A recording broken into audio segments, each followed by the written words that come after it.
चलो नेक्स्ट समझते हैं bar diagram and types of bar diagram.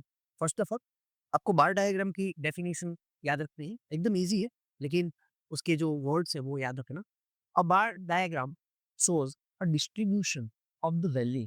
याद रखेंगे, बार डायग्राम के अंदर जो भी हमारे पास वैल्यू दी होती है, उसको on a variable of the various component. यानी कि हम क्या करते हैं, हमारे पास जो भी इंफॉर्मेशन है, उस इंफॉर्मेशन के अंदर हमारे पास जो वेरिएबल्स हैं, एक्स एंड वाई वेरिएबल, उसमें जो भी हमारे पास डिस्ट्रीब्यूशन दिया गया है, उसकी वैल्यू को शो करते हैं, that is called variable component. वो अलग-अलग वेरिएबल के अलग-अलग कंपोनेंट होते हैं।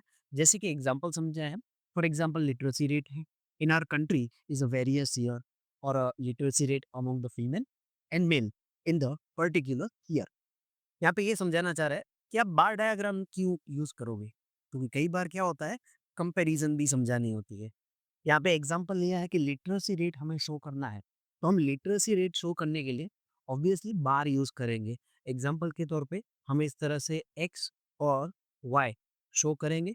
यहाँ पे हम ईयर समझाएँगे कि भई ईयर 1991, ईयर 2001, 2011 और यहाँ पे हम उसके लिटरेसी रेट को शो कर सकते हैं by drawing a bar. Second thing ये हो गई। दूसरा एग्जांपल समझाया है कि लिटरेसी रेट में 2 अगर मेरी काइंड ऑफ इंफॉर्मेशन दी हो। फॉर एग्जांपल एक ही वेरिएबल पे 2 कंपोनेंट शो करने हो, female as well as male. आगे एग्जांपल में आ ही रहा है, दैट इज़ कॉल्ड कौन-सा बार होता है वो? ऑब्वियसली क्लस्टर बार या तो डिवाइडेड बार। अगर 2 से ज़्यादा इंफॉर्मेशन है, तो हम उसको कंपैरिज़न करने के लिए 2 बार ड्रॉ करते हैं। जैसे कि ये मेल का लिटरेसी रेट हो गया और ये फीमेल लिटरेसी रेट हो गया। शो करेंगे ना कि ये ज़्यादा है और ये कम है, ये मेल लिटरेसी रेट है और ये फीमेल लिटरेसी रेट है। तो इस हिसाब से हम कंपैरिज़न करने के लिए कौन-सा बार यूज़ कर सकते हैं? That is called clustered bar. Same अगर 2 इन्फॉर्मेशन कंपैरिज़न करनी है तो हम डिवाइडेड बार भी यूज़ करते हैं। ये भी आगे एग्ज़ाम्पल में समझेंगे कि ऐसे बार ड्रॉ करते हैं हम, जिसके अंदर इन्फॉर्मेशन को क्या कर देते हैं, डिवाइड कर देते हैं। यानी कि ये एक इन्फॉर्मेशन हो गई एंड सेकंड ये इन्फॉर्मेशन हो गई। तो इस प्रकार के बार हम इस टॉपिक के अंदर समझेंगे, that is called bar diagram.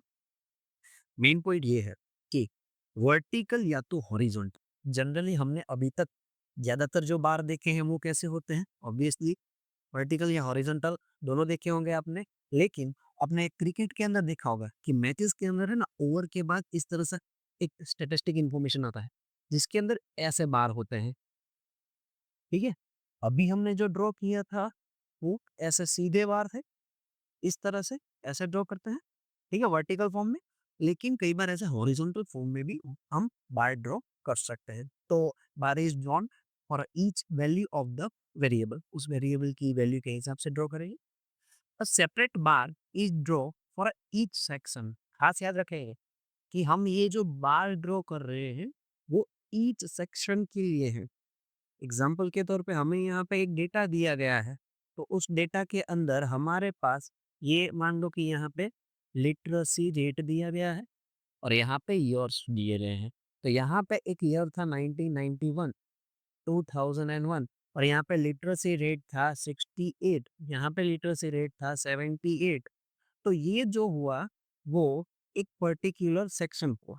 तो हम यहाँ पे पहला एक बार जो है वहाँ पे 68 ये शो करेंगे, तो ये एक सेक्शन के लिए एक बार हुआ। फिर 78 के लिए हमें एक अलग से बार ड्रॉ करना पड़ेगा। तो that is why a separate bar is a draw for each section और a time period. I hope आपको समझ आ रहा होगा कि भई एक सेक्शन के लिए एक ही बार ड्रॉ करना है। सेकंड थी उसकी हाइट और उसकी length. Bar indicated the value of the section और अ टाइम पीरियड। उसकी हाइट शो करती है उसकी वैल्यू। जैसे कि अगर किसी बार की हाइट ज़्यादा है, दैट इज़ व्हाई उसकी वैल्यू क्या होगी? ज़्यादा। अगर किसी बार की हाइट कम है, it means the value of the bar is laser. तो इस तरह से हम उसकी हाइट ड्रॉ करेंगे bye their value. Next step, thus bar is comparing the height and length of the bars of the comparison can be made of the value of the each section। यानी कि हम section wise comparison कर सकते हैं। जैसे कि ये 1991 का था और ये 2001 का बार था। तो इज़िली देखते ही ले पर्सन आम इंसान को भी समझ आ जाएगा कि भई 1 साल जो है जहाँ पे वो जो लिटरेसी रेट कम है, एक जगह पे लिटरेसी रेट ये एग्ज़ाम्पल है, वरना ऐसा मत समझना सर 1991 के कंपैरिज़न में 2001 में लिटरेसी रेट कम नहीं हुआ। आई नो तुम लोग उतने होशियार हो लेकिन अभी समझ लो। चलो, चलो तो ये क्या समझाना चाह रहा है कि ईज़िली कंपैरिज़न कर सकते हैं। अब बार के कितने टाइप्स हैं? 3 टाइप्स हैं। 3 टाइप्स में याद रखेंगे simple bar, clustered and divided. One by one तीनों यहाँ पे ड्रॉ करके ही समझे वो है देखो। पहला बार कौन-सा है? खास याद रखना, अगर एग्ज़ाम में बार डायग्राम आए, तो किस तरह से उसको ड्रॉ करना है। यहाँ पे पहले मीनिंग और एग्ज़ाम्पल यहाँ दोनों समझाए गए हैं। सिंपल मीनिंग ये है कि सिंपल बार किसको बोलते हैं? अब देखो सिंपल बार डायग्राम इज़ पहले तो वो क्या करता है? Represent a value of the one variable यानी कि जो हमने देखा ना कि क्लस्टर्ड बार या डिवाइडेड बार उसमें 2 से ज़्यादा इंफॉर्मेशन की जो वैल्यू शो करते थे। लेकिन यहाँ सिंपल बार के अंदर कितने वेरिएबल शो किए जाते हैं वैल्यू एक ही। जैसे कि यहाँ पे तो ये जनवरी, फ़रवरी मंथ के अंदर ये यूनिट सेल हुए हैं। देखो आपको एग्ज़ाम में ऐसा बॉक्स दे दिया जाएगा। अब वो आपके ऊपर डिपेंडेड है कि इस दिए गए बॉक्स को किस तरह से बेहतरीन रूप में बेस्ट टू बेस्ट उसको शो करना है। ठीक है? तो one variable over a base से वेरियस रीजन और अ ईयर यानी कि एक ही वेरिएबल पे हम उसके जो रीजन या तो ईयर शो करेंगे। लेकिन खास याद रखना है एक बार पे एक ही वैल्यू शो करनी है। यानी कि मैंने 35 जो है वो एक ही बार पे शो किया देखो। 60 है तो वो दूसरे बार पर शो करेंगे। फिर एक ही पे यहाँ पे 35 कर दिया, फिर इसी को लंबा करके यहाँ पे 60 कर दिया, नहीं। यहाँ पे एक ही बार ड्रॉ नहीं करना है for each section different bar must be draw and it gives a visible effort effect of the difference in the value of the variable between a region, year and so on. यानी कि यहाँ पे simply समझाया गया है कि आपको जो भी वैल्यू दी है यहाँ पे मंथ दिए हैं, तो यहाँ पे हम एक्स ओ यहाँ पे देखो मैंने पिछली बार भी समझाया था कि हमें शो करना पड़ेगा मेजरमेंट कि ओ एक्स पे 1 सेंटीमीटर का डिस्टेंस लेके मैंने क्या यहाँ पे शो किया है मंथ टाइम पीरियड या तो यहाँ पे हम मंथ भी लिख सकते हैं, ठीक है? और उसके बाद यहाँ पे हमने क्या शो किया है सेल, कौन से यूनिट में है सेल इन अ यूनिट यानी कि यूनिट के अंदर ये हमने शो किए हैं। और यहाँ पे एक शब्द दिख रहा है हाइपोथेटिकल एग्जाम्पल यानी कि ये कोई ऑथेंटिक सोर्स से लिया गया डेटा नहीं है। पिछले हमने डायग्राम में देखा था कि उसके अंदर एक ऑथेंटिक सोर्स था, सेंसस ऑफ इंडिया। यहाँ पे कोई ऑथेंटिक सोर्स नहीं, ये सिर्फ समझने और समझाने के लिए एग्जाम्पल लिया गया है। तो यहाँ पे बाय मंथली सेल किस चीज़ की सेल बताई गई है? चॉकलेट की। तो आपका पहला काम क्या हो जाएगा? पहला काम आपका हो जाएगा एक्स और वाई दोनों पे वैल्यू शो करनी है। यहाँ पे वाई पे हम सेल यूनिट शो करेंगे और एक्स पे मंथ शो करेंगे। फिर आपको क्या करना है जनवरी और फरवरी का कितना सेल है 35। तो यहाँ पे हमने कितना डिस्टेंस रखा है 10-10 का गैप डिस्टेंस रखा है। तो यहाँ पे 40 और 30 के बीच में 35 आ जाएंगे। वहाँ तक इजीली आपको क्या कर देना है ड्रॉ कर देना है।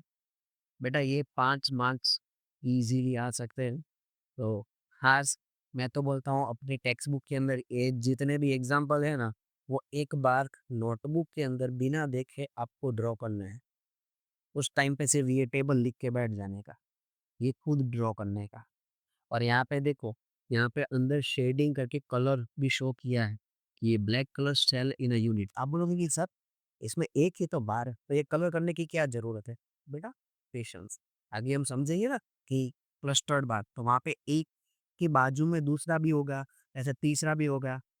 तो तीनों को सेम कलर नहीं करेंगे, अलग-अलग डिज़ाइन करेंगे। मान लो कि इसको ऐसे डिज़ाइन करेंगे ना, क्लस्टर्ड की बात कर रहा हूँ, तो वहाँ पे इस तरह से शो करना पड़ेगा कि ये डिज़ाइन वाला यहाँ पे मानो कि सेल यूनिट है, तो यहाँ पे कोई अलग उसका नाम होगा, ठीक है? चलो, तो ये कौन-सा बार हो गया? सिंपल बार। सिंपल के बाद नेक्स्ट है अपना क्लस्टर्ड। क्लस्टर्ड बार के लिए आपको 4 चीज़ें याद रखनी है, 3-4 चीज़ें। पहला, ये भी एक ऐसा ही ग्राफ है जिसमें common variable and over a common base are given for a यहाँ पे कॉमन वेरिएबल के लिए कॉमन बेस दिए है, लेकिन यहाँ पे अगर इंफॉर्मेशन का जो सेक्शन है वो more than one section of the related parameter, hence we get a clustered bar. यानी कि आपको ऐसी इंफॉर्मेशन दी है जिसके अंदर, जैसे कि यहाँ पे अपने को दिया था ना, मंथ दिए थे, जैसे कि जनवरी हो गया, फेब्रुआरी हो गया, और यहाँ पे दो सेक्शन दिए हैं। एक में चॉकलेट का सेल दिया है और एक में आइसक्रीम का सेल दिया है कि भाई जनवरी मंथ में 35 चॉकलेट सेल हुई है एंड 40 आइसक्रीम सेल हुए हैं। तो ये दो इंफॉर्मेशन हुई, यानी कि मोर देन वन सेक्शन।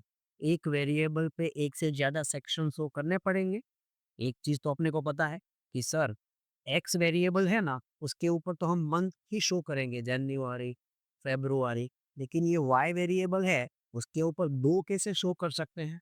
तो दो शो नहीं करने हैं, क्या करने हैं? यहाँ तो हमने वैल्यू लिख दी सेक्शन की, और अब यहाँ पे हम एक बार ड्रॉ करेंगे, 35 पे रोक देंगे।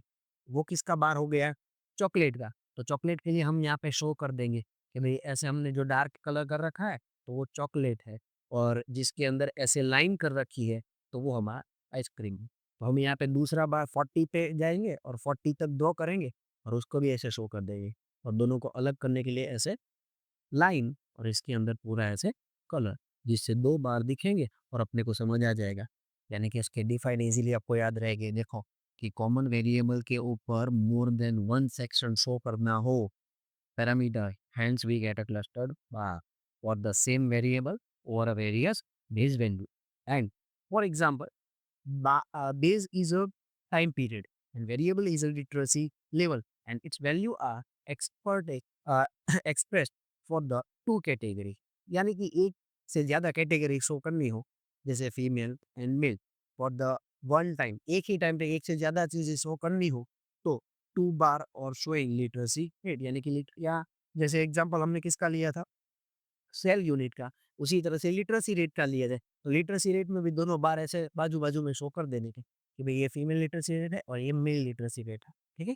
Level for a female and male and respectively are drawn in a cluster, and for create a proper visual effect, उसको प्रॉपर लिखिए, अच्छा विजुअल लिखिए, इसके लिए हम हेल्प कर सकते हैं, कंपैरिजन कर सकते हैं ईज़ी, और उसके लिए हम क्या कर सकते हैं, अलग-अलग कलर यूज़ कर सकते हैं डिफरेंटली वैल्यू को शो करने के लिए। इसका बेस्ट एग्जांपल आगे समझते हैं, देखो। ये हमें एग्जाम्पल के साथ दिया है। तो ये अपने को क्या दिया है? 2। देखो, एक तो यहाँ पे मंथ दिया है, तो ये हम कौन से वेरिएबल पे? ओएक्स वेरिएबल पे शो करेंगे। सेकंड, अपने को इन्फॉर्मेशन दी है, लेकिन यहाँ पे तो 3 इन्फॉर्मेशन, सर आपने तो 2 का समझाया था। बेटा 2, 3, 4, 5 कितने भी दे, अपने को एक चीज़ पता है कि ओएक्स एक वेरिएबल हुआ, इसके ऊपर यही शो कर सकते हैं। दूसरा वेरिएबल कौन-सा हो जाएगा? ओवाई वेरिएबल, तो उसके ऊपर 2 क्लस्टर ड्रॉ करते थे, उसी तरह से 3 क्लस्टर ड्रॉ करेंगे, क्या फ़र्क पड़ता है? स्पेस थोड़ी ज़्यादा यूज़ होगी। तो यहाँ पे देखो जनवरी और फरवरी मंथ में सेल यूनिट कि भई स्मॉल साइज़ एस साइज़ का, एम साइज़ और एल साइज़, उसका हमें यहाँ पे सेल दिखाया गया है। मैं बोला कि जिस वेरिएबल पे जो सेक्शन शो करने जा रहे हो, तो अलग-अलग सेक्शन के लिए अलग-अलग प्रकार के सिंबल यूज़ करने हैं। जैसे कि ये जो सिंबल है, जहाँ पे डार्क कलर है, इसका मतलब वो प्रोडक्ट की कौन-सी साइज़ है? एस।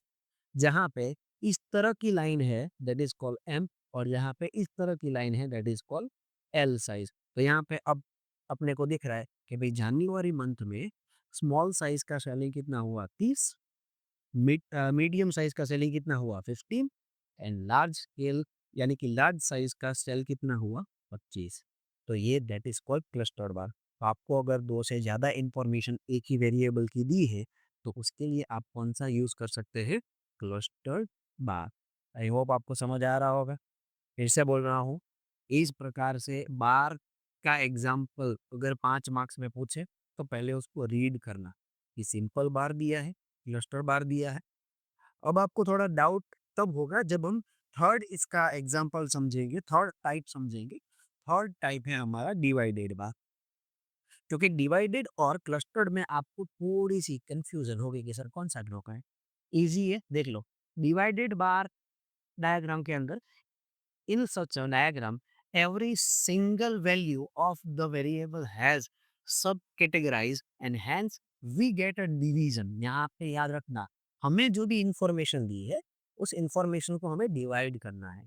कैटेगरी सेम होगी, इसके लिए ईज़िली उसको क्या कर सकते हैं हम, डिवाइड कर सकते हैं। कैटेगरी सेम मतलब फॉर एग्ज़ाम्पल लिटरेसी रेट दिखाया गया है कि भई कोई राज्य है जहाँ पे literacy rate female and male, तो आप वहाँ पे ऐसे ड्रॉ कर सकते हो, लेकिन यहाँ पे पूरी इन्फॉर्मेशन दी होगी। एकदम एग्ज़ाम्पल के साथ समझाता हूँ, देखो। मान लो कि यहाँ पे हमें दिखाया गया है एक इन्फॉर्मेशन जिसके अंदर थोड़ा समझने के लिए अच्छे से ड्रॉ करते हैं। लिटरेसी रेट, अब यहाँ पे उस स्टेट का लिटरेसी रेट कैसे समझाया गया है? तो यहाँ पे हमें ऑब्वियसली पता है कि ओएक्स के लिए अपने को या तो ईयर दिए होंगे, तो यहाँ पे ईयर्स ही दिए हैं कि भई 2001, 2011, 2021। अब एक से ज़्यादा इन्फॉर्मेशन एक ही वेरिएबल के लिए दी होगी, लेकिन यहाँ पे थोड़ा-सा ट्विस्ट है कि भई यहाँ पे जो लिटरेसी रेट दिया है, वो किसमें है? परसेंट में। लेकिन उस जगह पे 2001 में वो परसेंटेज कितना था, यहाँ पे टोटल भी दिया होगा कि भई टोटल 2001 में 70% रेशियो लिटरेट पर्सन का था, जिसके अंदर 50-50 था, 35% मेल, 35% फीमेल, ऐसे भी दिया जा सकता है। या तो थोड़ा ट्विस्ट करे और इसको थोड़ा डिफिकल्ट करे, तो यहाँ पे ऐसा भी दे सकते हैं कि भई 50% मेल एंड 20% फीमेल।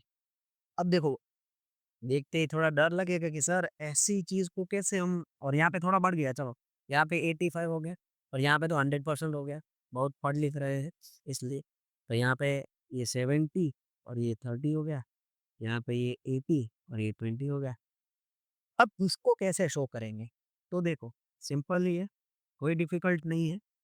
हम एक चीज़ तो पता है कि सर ओएक्स पे तो यहाँ ईयर ही दिखाना है, तो यहाँ ईयर दिखा दिया 2001, 2011, 2021। अब यहाँ पे ईयर के साथ-साथ यहाँ पे दिखाने के लिए अपने पास क्या है? वेरिएबल। तो यहाँ पे वेरिएबल के लिए मान लो कि 10, 20, 30, 40, 50, 60, 70, ठीक है? आप थोड़ा बैलेंस करके ड्रॉ करना, ये रफ फॉर्म में है इसलिए। 2001 में टोटल कहाँ तक जाना है? 70 तक, तो 70 तक इस तरह से पूरा बार खींच देने का। 70 तक बार खींचने के बाद अब इसका डिवीज़न करने का, ये 70 तक आ गया तो ये टोटल हो गया। लेकिन इसमें भी 2 कैटेगरी है, 50% मेल, 20% फीमेल। तो यहाँ 50% तक क्या कर देना है? ऐसे ड्रॉ कर देना है और यहाँ पे आपको शो कर देना है कि भई जिस बॉक्स के अंदर मैंने ऐसे डॉट करके रखा है, वो मेल है, जिसके अंदर मैंने ऐसे लाइन करके रखा है, वो फीमेल। या तो अलग कलर भी यूज़ कर सकते हैं अपने कि भई जिस बॉक्स के अंदर हमने रेड कलर ऐसे डॉट किए हैं, वो मेल है और जिसके अंदर जिस बॉक्स के अंदर हमने येलो येलो कलर के डॉट किए हैं, वो फीमेल है। तो अपने को यहाँ पे क्या शो करने का, डे 50 तक तो क्या है? मेल है, तो 50 तक ऐसे डॉट कर देने के। यानी कि 50% तक का जो डेटा है वो मेल है एंड यहाँ थोड़ी गलती हुई शायद, कोई नहीं, यहाँ पे ये चेंज कर देते हैं। ये मेल हो गया और ये फीमेल हो गया। तो यहाँ पे रेड कलर जो है वो फीमेल के लिए है, चलो। तो यहाँ देखो 10, 20, 20 का जो हमारा रेट था वो समझ आ गया। तो 20 फॉर फीमेल, 10, 50 फॉर मेल। तो ईज़ी है, अगर प्रैक्टिस करोगे तो। मुझे देख रहे हो तो ईज़ी लग रहा है। जब खुद करने बैठोगे ड्रॉ करने तब बहुत सारी दिक्कतें आएगी। तो ऑब्वियसली दिक्कतें पहले सॉल्व कर देनी है। यानी कि एग्ज़ाम टाइम पे सीखना नहीं है, एग्ज़ाम से पहले सीख लो। एग्ज़ाम टाइम पे उतनी गलतियाँ कम हो। चलो, तो यहाँ पे हम समझ रहे थे कि भई रिप्रेज़ेंट करना है common variable, common base value है and to create the proper visual effect at the help of the comparison each division of the bar, क्या कर सकते हैं? अभी हमने किए वैसे कलर यूज़ कर सकते हैं, difficulty and very differently and the values which is the represent in are indicated। कोई इश्यू नहीं है, ईज़ी ही है। देखो, यहाँ पे अपने को ये एग्ज़ाम्पल समझाया है। मैंने जो यूज़ किया था उसी तरह से आपको यहाँ पे डेटा दिया है। कि भई यहाँ पे मंथ दिए हैं देखो जनवरी, फ़रवरी तो ये पूरी लाइन हम किसके लिए यूज़ करेंगे? जब भी आपको मंथ, ईयर दिखे तो क्या यूज़ करने का? ओएक्स के लिए। चलो ओएक्स ड्रॉ करो, पहले मंथ ड्रॉ कर दो। पहला काम अपना ये होना चाहिए। दूसरा काम, हमारे पास जो डेटा है, उस डेटा के हिसाब से अपने को देखो जनवरी मंथ में ये 3 चीज़ें हैं। तो इन 3 चीज़ों के अंदर ये जो ऑल इंडिया वाला है ना, वो हमारा टोटल हो जाएगा। क्या हो जाएगा? टोटल। तो हम ये ड्रॉ करने के टाइम पे ध्यान रखेंगे कि हमें कहाँ तक ले जाना है बात, तो 70 तक ले जाना है। तो चलो 70 तक ले गए। लेकिन 70 के अंदर क्या-क्या इन्फॉर्मेशन इंक्लूड है? तो 30 एंड 40 यानी कि 30 तक क्या है? तो हमने शो किया। स जो भी सेल रूरल एरिया में है, जो भी सेल अर्बन एरिया में है। रूरल यानी कि विलेज, अर्बन यानी कि सिटी, शहर।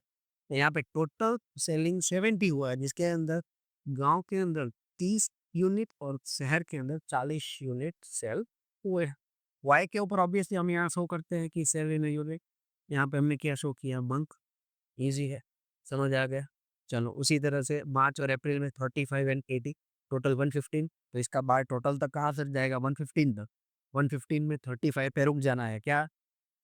रूरल और उसके बाद अर्बन। चलो आई होप समझ आ गया होगा। एक आपको 5 मार्क्स में बार का अगर कोई भी टाइप आए तो अब आपके मार्क्स कट होने चाहिए नहीं। एक था सिंपल बार, दूसरा था क्लस्टर एंड तीसरा अभी जो समझ रहे हैं वो है डिवाइडेड या तो डिवीजन बार भी कहते हैं। तो ये तीनों बार में से कोई एक बार अगर 5 मार्क्स में पूछा जाए तो आपको आना चाहिए और 5 मार्क्स आपको मिलने चाहिए।